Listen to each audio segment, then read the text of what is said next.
అత్తారింటికి దారేది లాంటి industry hit తర్వాత పవన్ త్రివిక్రమ్ల కాంబినేషన్లో సినిమా కార్డ్స్ మీదే ఉండిపోయింది. ఇప్పుడు టైమింగ్ కుదరడంతో దేవుడే దిగివచ్చిన స్క్రిప్ట్కి పవన్ ఓకే చెప్పాడు. ప్రస్తుతం కాటమరాయుడు షూటింగ్లో బిజీగా ఉన్న పవన్ నెక్స్ట్ ఇయర్ కానీ ఈ సినిమా సెట్స్లోకి రాడు అనుకున్నారు అంతా. కానీ 2019 ఎలక్షన్స్ లోపు 4 సినిమాలు చేయాలని ఫిక్స్ అయిన పవన్ జోరు పెంచాడు. అందరికీ ఆశ్చర్యం కలిగిస్తూ ఒక సినిమా సెట్స్పై ఉండగానే త్రివిక్రమ్ సినిమాకి నవంబర్లో 15 రోజులు డేట్స్ ఇచ్చాడు. స్క్రిప్ట్ విషయంలో పక్కాగా ఉన్న త్రివిక్రమ్ ఒక పక్క ప్రీ ప్రొడక్షన్ పనులు చూస్తూనే మరోవైపు తమిళ టాప్ మ్యూజిక్ డైరెక్టర్ అనిరుద్ధ్తో మ్యూజిక్ సిట్టింగ్స్ చేస్తున్నాడు.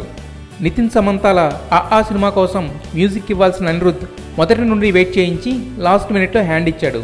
కానీ దేవుడి దిగివచ్చిన సినిమా కోసం అతనే దిగివచ్చి చేసిన తప్పు రెక్టిఫై చేసుకునే అవకాశం ఇమ్మని అడుగుతున్నాడట. దాంతో పవన్ సినిమాకి అనిరుద్ధ్ మ్యూజిక్ ఇవ్వడం కన్ఫర్మ్ అయిపోయింది. సో ఈ సినిమాకి అన్నీ అలా కలిసి వచ్చేస్తున్నాయి. ఈ పాజిటివ్ వేవ్స్ చూస్తుంటే పవన్ త్రివిక్రమ్లు మరో ఇండస్ట్రీ హిట్ అందుకునేటట్టే కనిపిస్తున్నారు. అక్టోబర్ 5న very good news for Prabhas fans అందరికీ కూడా చాలా చాలా గుడ్ న్యూస్. గుడ్ న్యూస్ అంటే కాంపిటీస్ పెళ్ళి అనుకున్నారు, పెళ్ళి కాదండి, దాన్ని అది రిలీజ్ అయితే కానీ చేసుకోడు. చేసుకోడంటే అది నేను చెప్పింది కాదు, తను చెప్పింది, నాకు సంబంధించింది కాదు.